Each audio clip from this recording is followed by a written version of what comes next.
Next, we're going to move on to the departmental reports. We have police report. All right, I'm going to share my screen. Does everyone see the screen? Yes. Okay. This is just the monthly report. So e-bike safety is still our priority for the summer. With the SROs and school being over with, we have tasked our SROs with riding bikes during the summer, and they are riding those new e-bikes that we did get. So they're actually patrolling mainly the downtown area, the seawall, in that area there.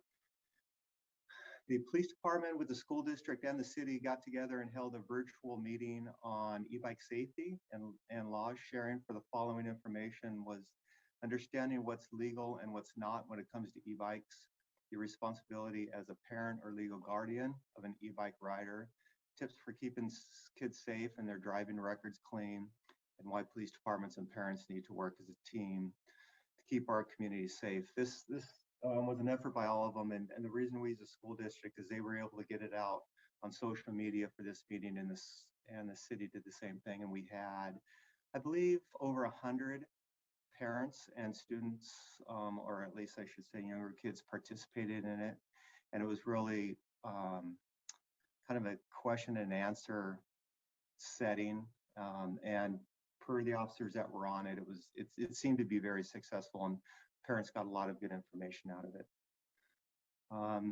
The city of Carlsbad has also prepared a general information e-bike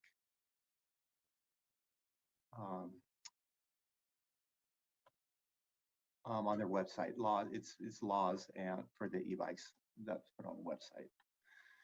The OTS grant campaign details for the month of June. We had Click It or Ticket. It actually went through part of May, but also part of June.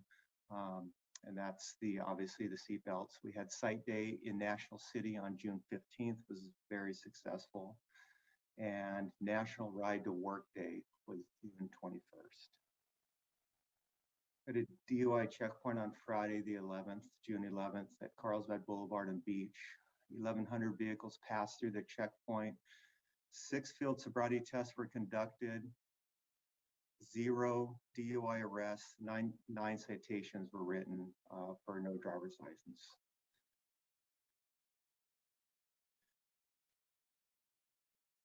And we did have a fatal collision. It was just off the boulevard in the neighborhood. It was a gated community. It was a 50-year-old male. He lived in the complex where the TC occurred. For an unknown reason, the driver accelerated through the metal entry gate, continued down the street and hit a retaining wall. And unfortunately, it was fatal. He was not secured in the seat prior to the collision. And at least at this point, exactly sure what caused it, but there was some major trauma and injuries. And it didn't appear that there was any alcohol or drugs, was not related. And that's all I have on the PowerPoint. Does anybody have any questions? Okay, thank you, Lieutenant. It's really sad. We got good news in the middle there, no DUI, Yeah. which was great for how many stuff. Really, really excited about on the e-bike, but it's very sad to hear the last presentation item. So I see Commissioner Pencio would like to have a question. Okay. I noticed you had a radar speed detector on northbound Carlsbad Boulevard just prior to the City of Oceanside entrance. And you know, when I was walking up there, I watched the thing go, and most people seem to be staying within the limits. Did that? Do you get data off of that that tells you how many people go by and how many of them are using this? You know, how many of them are violating the speed limit? It gives you a maximum. What kind of data do you get off of that? We don't, and John Kim may know more about that. I believe they're the ones that put them up. I didn't ask for that to go up, although it's a great idea. So I'm not exactly sure if we collect data off that or not. John Kim may know that. Yeah, we do. Usually the primary purpose of deploying the speed feedback signs is a resident or a person concerned about vehicle speeding, and we would deploy the speed feedback signs as available. We have a limited number, and they do have the ability to record data. And so, for example, for our traffic calming, a speed feedback sign in the dark mode with the display off is used to collect speed data, and that data is 24 hours a day. It's then used to calculate a critical or 30 or a 85th percentile speed. So we do have the ability to extract speed data. It's usually on an individual vehicle basis, time and speed. The other question I have is for that DUI checkpoint. You had 9 people that went through without driver's licenses. What do you usually do when people are driving? They just didn't have it with them, or they or it was suspended, or what happens?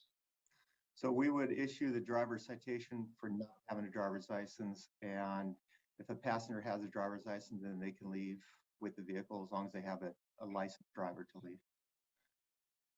If there's no licensed driver and we're able to park the car, we'll probably park the car legally on where the DUI checkpoint is. In this case, we could have parked it off Carlsbad Boulevard, but in each case, they did have a licensed driver that drove away.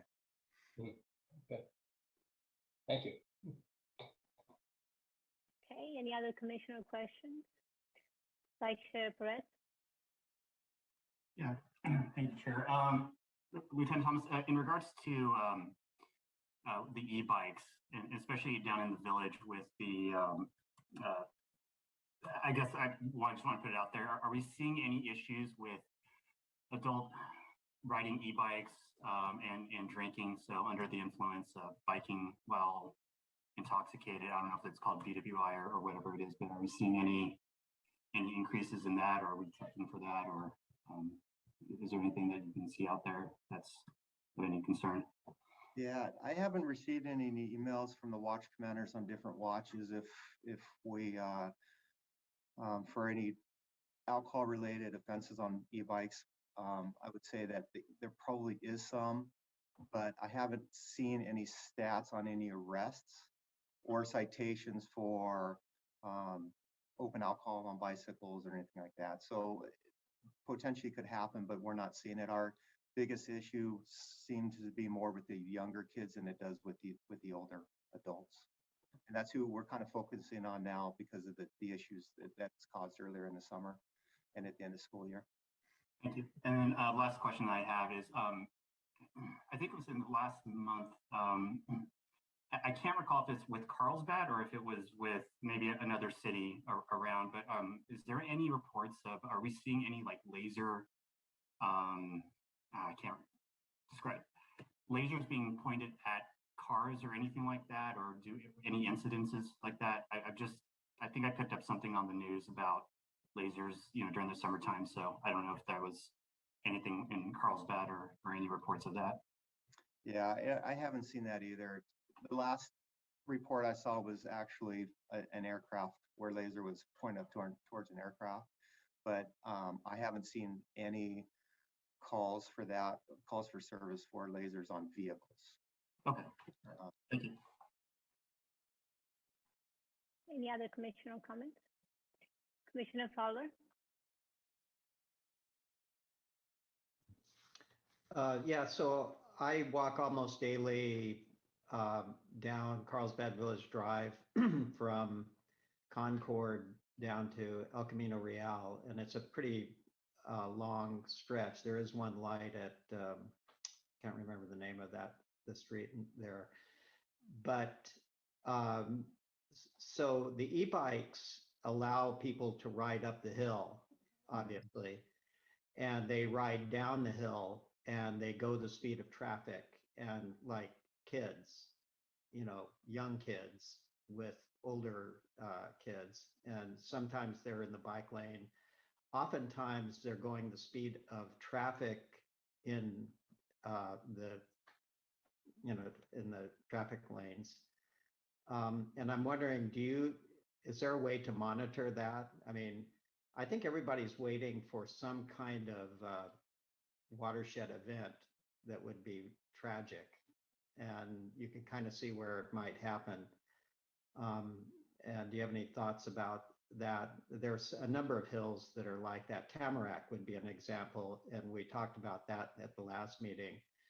But that was the condition of the bike lanes, as if people were, kind of going down neatly in the bike lane. But it was just, I've seen it so many times coming down El Camino. I'm sorry, Carlsbad Village Drive to that. Do you have any thoughts about that? So some of the streets in our city are allowed to ride share, so you can ride in actually the lane. Some you need to be in the bike lane, like the busy roads, like you're talking about. We just put out our department for education and if we see bicycles outside the bike lane riding with the traffic, we'll talk to them and tell them to ride in the bike lane just because it's safer, obviously. So it just continues. It's just kind of education on our part. Got to be in the right area at the right time to see this happen also. So, I think both sides of Carlsbad Village Drive, heading eastbound and heading westbound, has hills coming onto El Camino Real, and they're pretty steep hills too. So bikes keep moving pretty quickly, but so do regular bikes when they're going down hills like that. So it's the same thing, just education.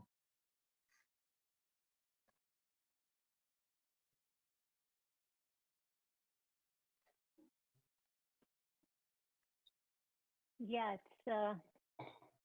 for sure. I see you, Commissioner Pensier. I'll let you go next. For sure, it is a kind of growing pains right now with e-bikes because it is a new phenomena for us as, I think, U.S. period with COVID. And it's funny because I remember about 2 years ago, I was trying to figure out of ways to encourage people to use e-bikes. And I brought up the idea that maybe and also with equity, maybe some kind of rebate for the region will actually help with the equity part of it, and then also to encourage people. This was before it was popular.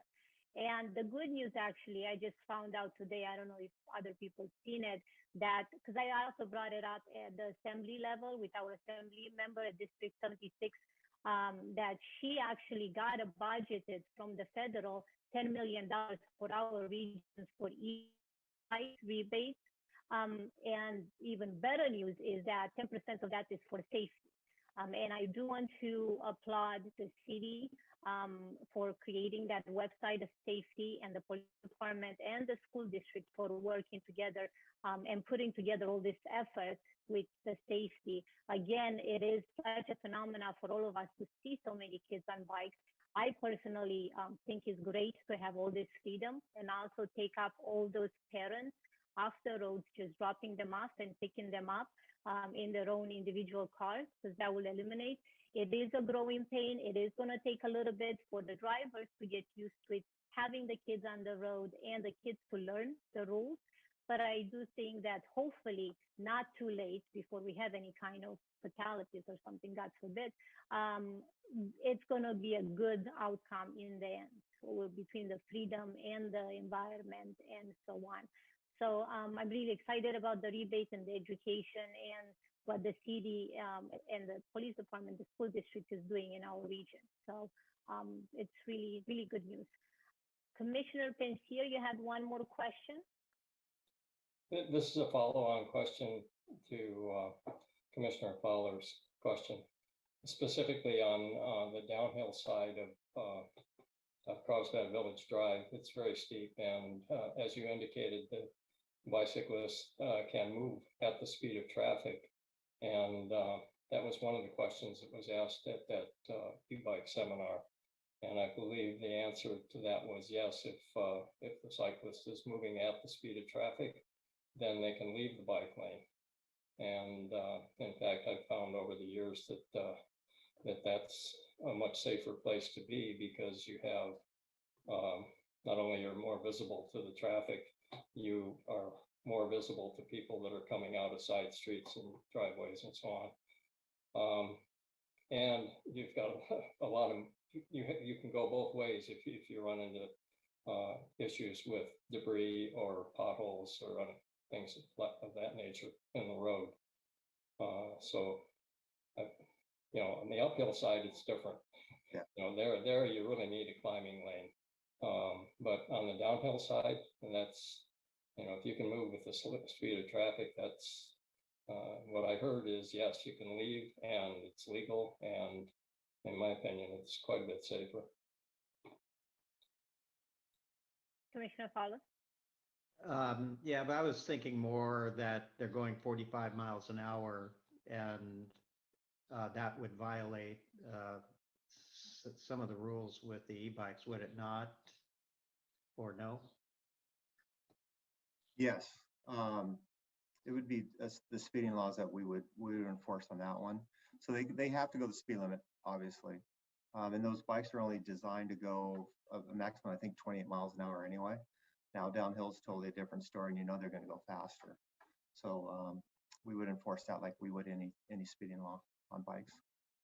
Just to be clear, it's all right for them to go 40. That would not be a violation, but it would exceed the capacity of the bike. Or Yeah. would that be a violation? It would depend what the speed limit is on the roadway. They still have to follow the rules of the road. So whatever the speed limit is on the roadway, they can't pass that speed. Right. But the bikes are only designed to go a certain speed, but they're e-bikes, and if you're going downhill and you're going down a pretty steep hill, I'm sure you get them going faster than Right. 20 miles an hour. And so that per se would not be a violation. Yeah, the violation would be the speed, not going faster than what the e-bike's allowed to go. All right. And even a child under 12 or something like that. Yeah, there aren't any rules on that. Okay. Just whatever the speed is. Yeah, so again, it's because it's such a new thing. I think the legislation needs to catch up with no one. We expect the 10-year-olds to go 45 miles an hour on this mini motorcycle. So hopefully we're going to get there too. But I think the parents are a huge help here, so we can educate. So if we can keep, again, all together between the school district and the police and the city and the parents, I think in the end, we'll have a success with this. Any other comments? Go ahead. Yeah, if I can Lieutenant, say you real wanna say? quickly. Yeah, if you don't mind, that's one reason we did the virtual meetings, because we want to reach out to the parents, because I truly believe that parents don't really know what their kids are doing on these bikes. They bought them for them for Christmas and they haven't probably seen them since. And if we can get the parents involved, I think that's certainly going to help. And we'll have more of true. these meetings also. Yeah, I think that's the key, is just to put it out there. I tried to, when school started, I was totally shocked of what was happening with these kids. And I'm like, there's no way parents know. So I tried to blast it on all the parents group, all the school districts, everywhere, for the parents just to have this discussion. And of course, there are a lot of people not happy about it and all that stuff. But I think just having the discussion, it brings awareness. And now we have so many parties involved that they will keep the kids safe. Okay, thank you.